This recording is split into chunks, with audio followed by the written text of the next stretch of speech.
record. I can't tell.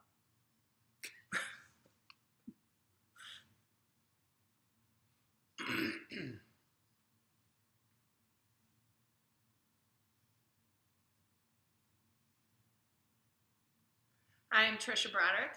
And I'm Henry Dittmer. And this is my dog Amadeus, who has decided to join us. Although he's a little dark, it's hard to see his outline in here. We'll see how this goes. I don't know if he'll stick around or if he'll just drive Henry nuts, but we'll give it a shot. Bite my finger. Yeah. Today we're talking about daily scrums, but maybe we should explain where we're at first. Yeah. So we're at my house, obviously, since it's my dog. I guess I could take him places. Henry and I are actually working on our advanced CSM and getting that ready for people out there. So we thought today we'll come together and do this podcast. No, it's not a podcast. Live stream together. And so we're here today, and I told you. He's okay. It's only an appendage. I can live without a phone. And then today we're talking. You didn't say the most important part. What? We're at the home of an international athlete. Oh, yes. My husband is going to be on the World Cup Ireland roller derby team, so cool. We're super excited for that and enjoying that. Okay. No, he's fine. Seriously, we're fine. Hey, stop. We're going to have a whole live stream of just my dog. Let's talk. Let's talk? Yeah, he's good. Okay. So people watched this week the Daily Scrum video that was out there. That's right. What's kind of a crazy experience you've had with the Daily Scrum? So the best story I've ever heard of the Daily Scrum was a gentleman who was a project manager. He had literally gotten off the boat from Russia, and he was at his new job in America, and he was sitting in a big bullpen area. And he noticed that right at 9 o'clock, a bunch of people got up, and they got into a big circle, and they had their hands down quietly and their heads down, and he heard murmuring going on over there. And then after about 10 or 15 minutes, they broke up and went back to their desks. And he leaned over to the guy that was helping him get on board, and he said, who died? Right. It was that quiet, that somber. It was like, not exactly an energetic, happy, let's plan, yeah. I always thought that was funny. Yeah, he thought he saw a funeral. And in fact, he saw his first scrum stand up. We are, I wish that was uncommon. Maybe not to that extent, but I wish that was uncommon. But I've seen too many daily scrums where people are barely interacting, and just not even enjoying or coming together as a team, almost like it's put upon them to break up what's really well. And that whole aspect of breaking away from it being a status meeting, I think, is a big piece of that, right? Yeah. People will go around.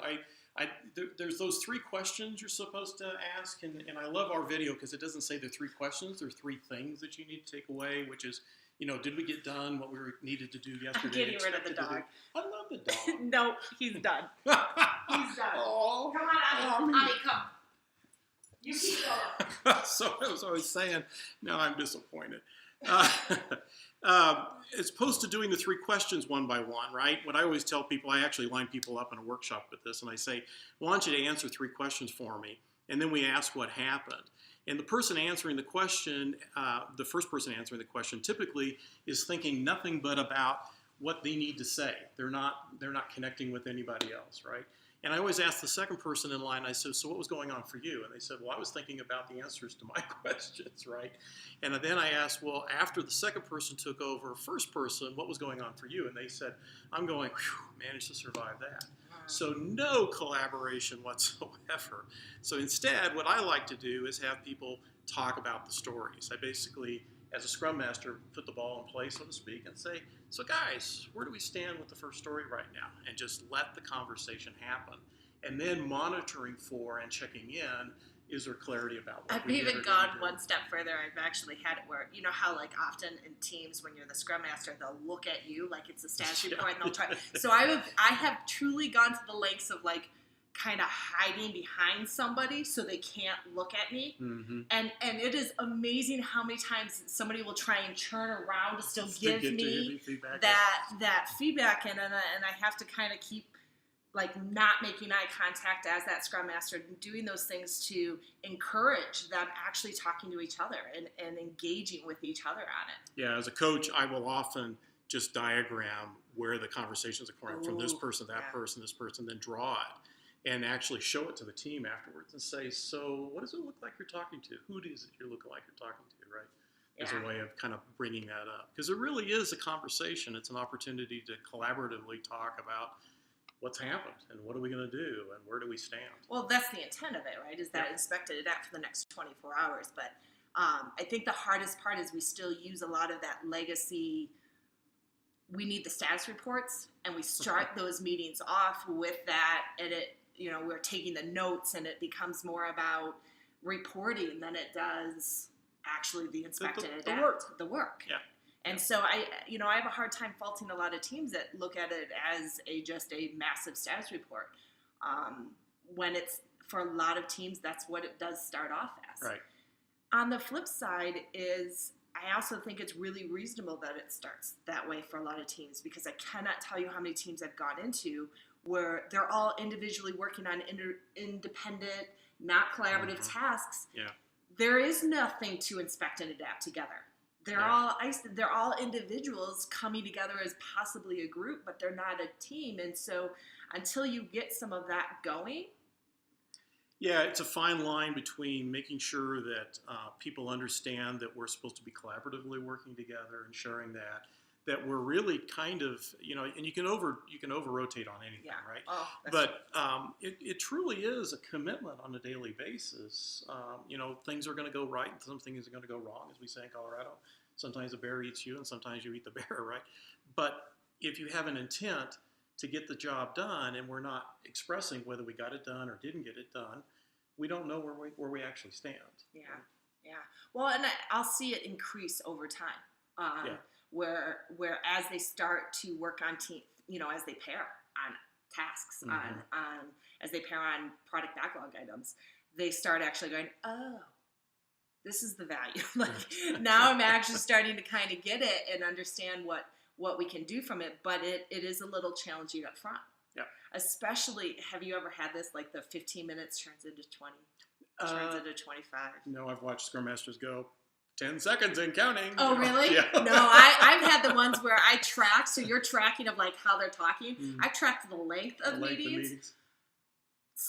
These daily scrums are turning into 45, 60-minute meetings. Yeah, that's not good. And and they didn't believe me.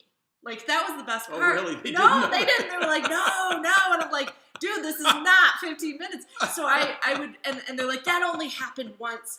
And so that was awesome.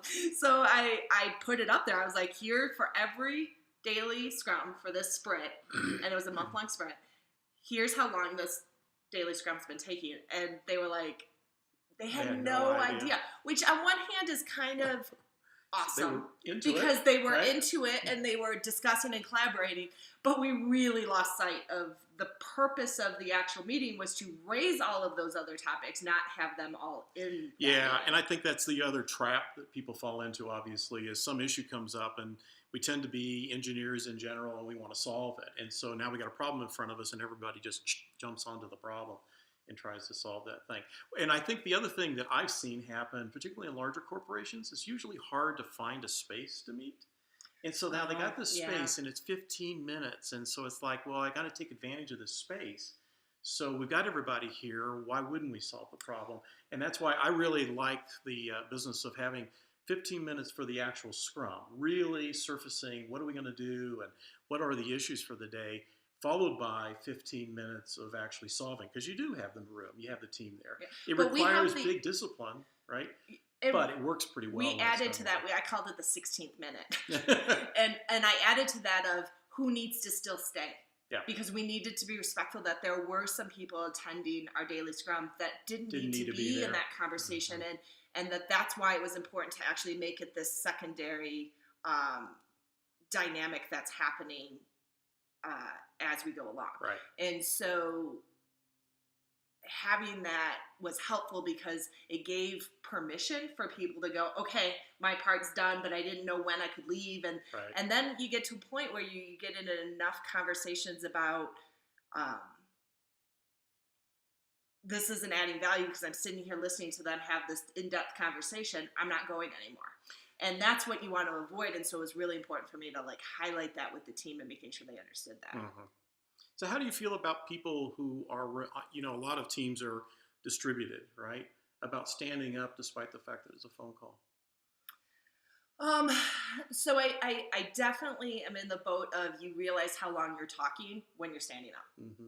I definitely actually like having kind of sometimes that talking stick or something because it also, again, draws attention to how long I'm talking. I don't use it unless I have a problem, though. The talking stick or the standing up?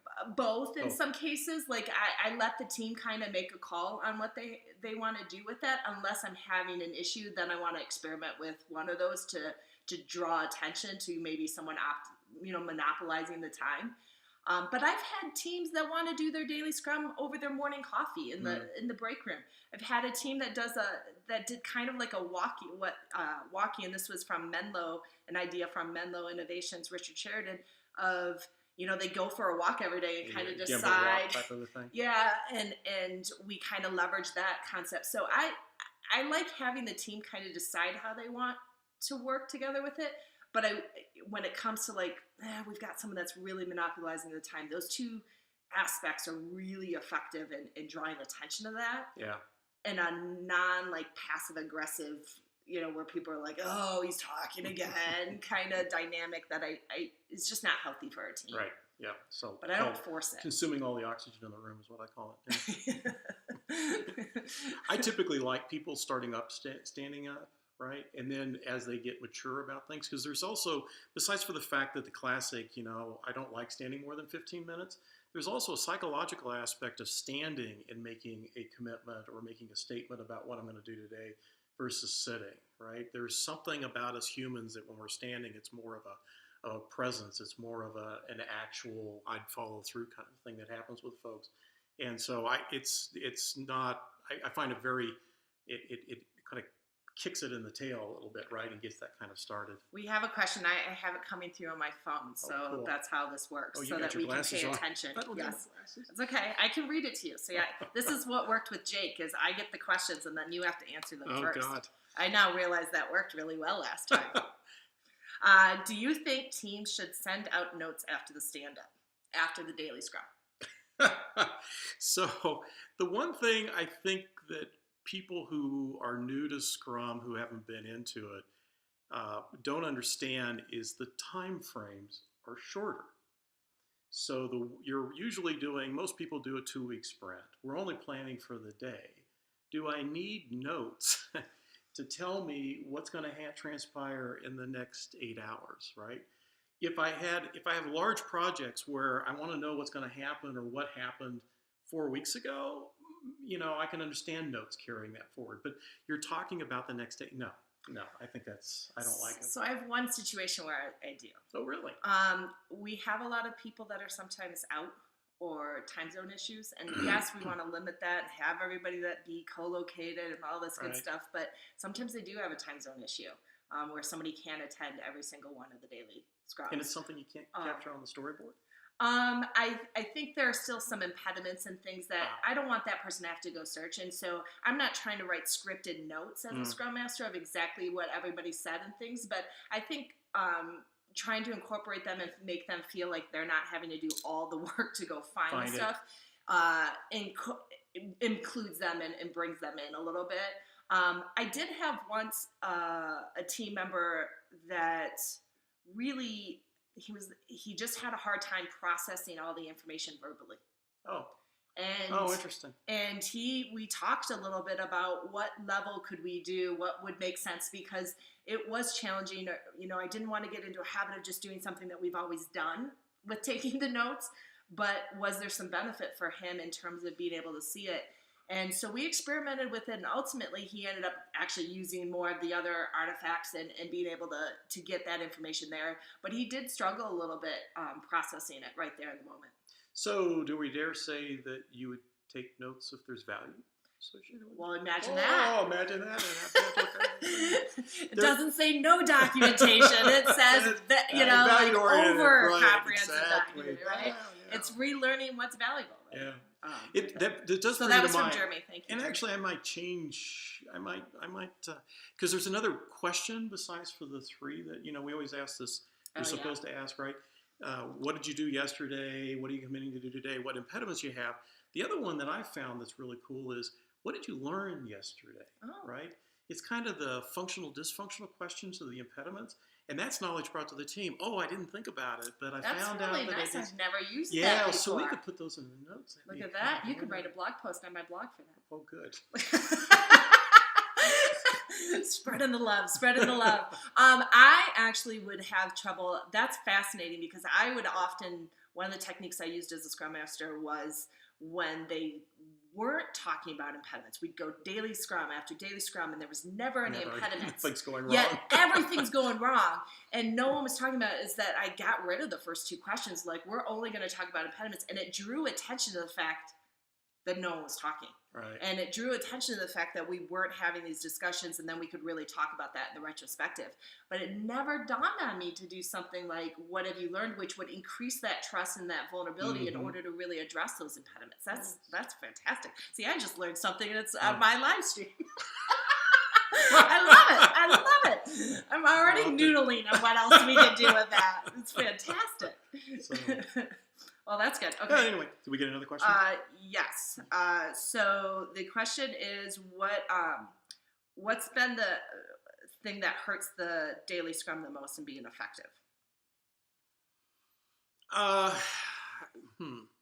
So apart from this business of treating it as a status meeting and treating the Scrum Master as this command and control center, something come to mind for you? I'm trying to think. Oh, see, look how you just turned that around. That's called a boomerang question. It's a technique and training. I struggle with it having other people showing up to kind of check in the team. So it's a variation of the status reporting, but it's I have panic, like as a manager or leader or as the product owner, and now this is are you working hard enough? Are you kind of. And it just sends such a bad tone in the team in terms of them being able to handle their own work, but also that they're creative and intelligent and productive. And we hired these amazing people, yet we somehow think that unless we're watching over them, they're not going to do the work. And so I really struggle with that one to the point that I struggle on that one as well. I really will kind of, until they get more mature in understanding the concepts and trusting that dynamic, I really keep my daily scrums closed.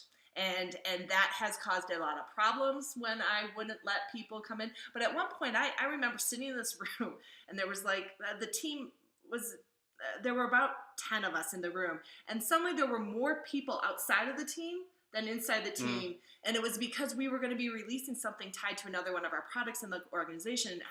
And it was the unhealthy version of a fishbowl that that just was not good. And so that one for me, I think is a big dynamic. Yeah, I'd be remiss to say though, I like the idea of letting them get into a cadence and a feel of it. But one of the challenges, particularly when you're still doing traditional management, traditional reviews, there's so little opportunity for that manager to get a sense of, so how are things, right? And so if they're, I call them well-behaved managers, right? And we help them. I like that. You gotta laugh at yourself sooner or later, right? So if you can set the expectations, I actually don't mind. I wouldn't want that situation where I had way more people than the team. I mean, one that's person oppressive. With that. And I do think this is going to troll us into a whole other conversation. So we'll try and be careful here. But I think that there does need to be more of a partnership between Scrum leadership and organizational leadership. Yes. And if we stopped kind of treating functional managers as this get out of the way and actually started partnering with them, my guess is the need for some of those things starts diminishing too. Yeah, and it made me think about one example that I actually read, and then it was like, I've seen that happen, where the manager will go into the room and behaves correctly in the sense of they're not participating, right? They're just observing and so forth. And then the team will turn to the manager and say, so what do you think? And then the manager will say, I think you're missing something in here. Usually it's a technology thing, right? The the manager's been hired because or promoted a lot of times because of technical skills and not managerial skills or leadership skills. And so they'll offer their 2 bits about how they would approach the problem. And if that happens very often, all of a sudden it's kind of like this oracle sitting in the room judging as to whether you're doing the right thing or the wrong thing technically, right? So it creates this, it looks cool when you start, but it becomes oppressive after a while because it's like there's always this checking over my shoulder. Am I saying the right things? Am I not saying the right things? So you really do have to pay attention to that kind of stuff. And that's where I think the Scrum Master earns their stripes is watching and managing that emotional field in the room and what's transpiring. So let me look. Oh, we got another one. What have you ever used daily scrums outside of a Scrum team? If I ever used as daily a leader, scrums, do you use daily scrums? Oh yeah. So a couple situations. One is sometimes the leadership doesn't really appreciate how truly disciplined Scrum is, and so I'll have them scrum. I tried once. I tried to get an executive team to like meet daily for 10 minutes. I failed. I wasn't I've had successful. some very entertaining things happen with those. Now, on the other hand, I have had when I was replacing the state of Michigan's Medicaid system, Lynn Green, who was the project manager at the time, actually did set up with the state of Michigan as well as with the vendor. We met every morning at 7:30. It was not truly a daily scrum, but in essence, that's what it was. And I got to tell you, the collaboration that was on that project. And I do think that was a key part of it, that we met every day and just were like, what do we need to do as a team? What has to happen? And we did. We inspected and adapted for the team. It was tough. I like a good 7:30 morning meeting, but not everybody did. But it was effective for us as true collaboration with a vendor. I suspect people scrum more than they realize they I think scrum. so too. I know back before I was aware of Scrum, right, when we would have some crisis happening, right? Yeah, we got together every morning and said, all right, what did we learn? Where are we at? What are we going to do, right? So we were scrumming. The other place I'll tell you that we scrum is I tell people in my classes, so I'm a geek, my wife's a geek, right? We actually scrum our household, and there's only 2 of us at home. That's nice. So we'll figure out. We actually have a backlog. It's up in our kitchen, and we pull things off and we check in. So where are we at? What do we need to do? What are we going to do? That kind of thing. So hear that? Not Pete? overly. Hear that, Pete? He's an international athlete. So, the other place that I've used it is with my leadership team. So as much as I wasn't able to get it done with an executive team and my peers at one point, I've been able to do it with my leadership team, which is really was beneficial. We actually started with just 2 days a week and moved it up and did it more frequently. In a lot of cases, it is just getting that daily interaction, that time together. And I don't think we value that part of the daily scrum enough, of just the coming together and engaging with each other and being able to laugh. I mean, we're here today. You drove an hour to come to my house so that we could work together and actually in the same space and be able to do that. And that's that opportunity that I think the daily scrum provides at least. I mean, it's just 15 minutes or less, but it does provide that chance to build those connections. Well, and it's also the place to do the infamous 1 + 1 = 2, right? So if somebody's distributing work, you're not getting that synergy, you're not getting that collaboration, you're not getting that knowledge. And as contrite as 1 + 1 sometimes sounds, with 1 + 1 = 3, rather, sorry. What do you call it? It's true. It's just absolutely true. So when people are working toward a common goal, when people begin to really appreciate that they really need each other and so forth, right? Even kind of almost naturally creates the opportunity to scrum. Okay. Does it have to be daily?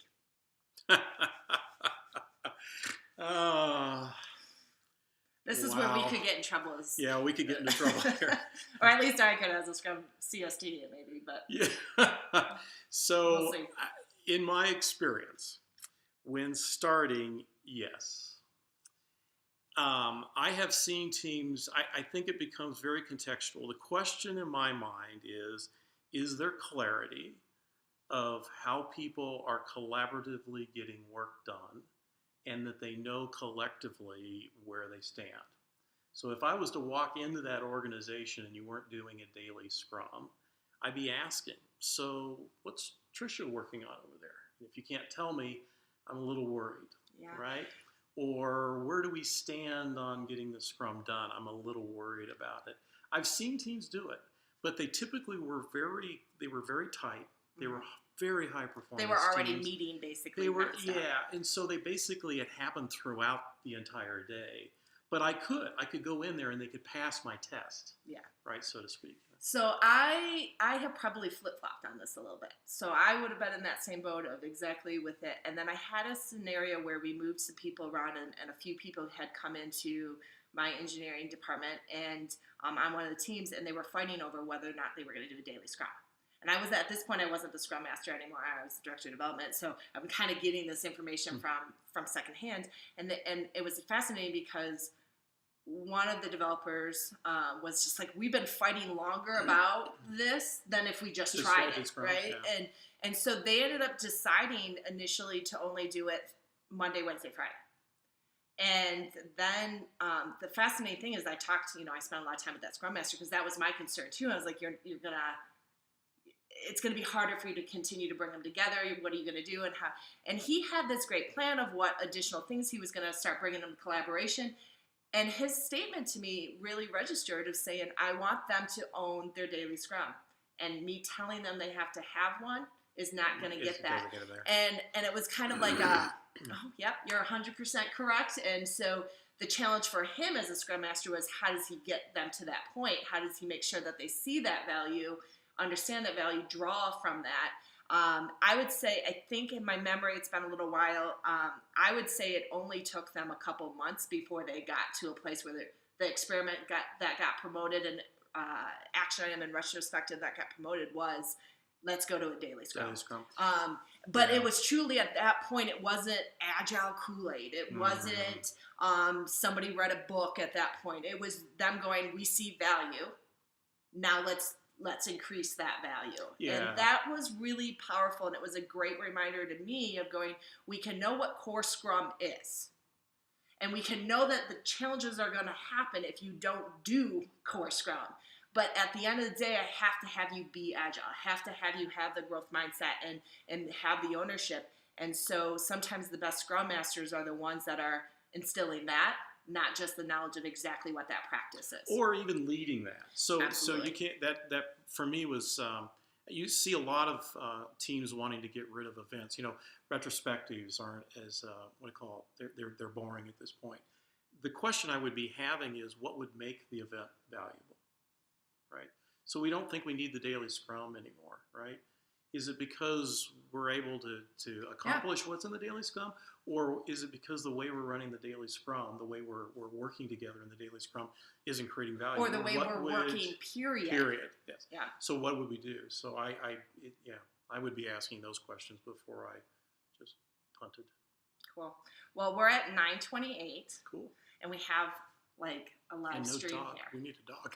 Yeah, and no dog, because I totally kicked the dog. I warned you about the dog. Was not going to sit on the step and just calmly sit there. It was not going to happen. Parting wisdom. Do you have a parting wisdom statement? Parting wisdom? Or a motto? Or have something? Fun. Have fun. Experiment. Play. Collaborate. Sounds contrite, but that's really what it comes down to, is people collaborating for a common goal, having fun, and experimenting along the way. Well, I want to thank you I was signed up to do this solo this week, and so I'm going to thank you, Henry, for coming. I was signed up to do it solo, and then I found out you were signed up to do it solo. I was like, thank God. So what you're really saying is Ashton set us up. That's right. Okay, I got it. Gotcha, Ashton. We get to spend the rest of the day working towards building our advanced Agile for All's advanced CSM, and we're excited about that because very cool about that. These are the challenges that a lot of Scrum Masters in particular face, and we want to be able to help them. So hope this was helpful for you. If not, we had fun. Yes, we did. and we wish you all the best. Bye. Do we just smile? I don't know. I hope Ashton cuts this at this point. If not, we got a blooper wheel.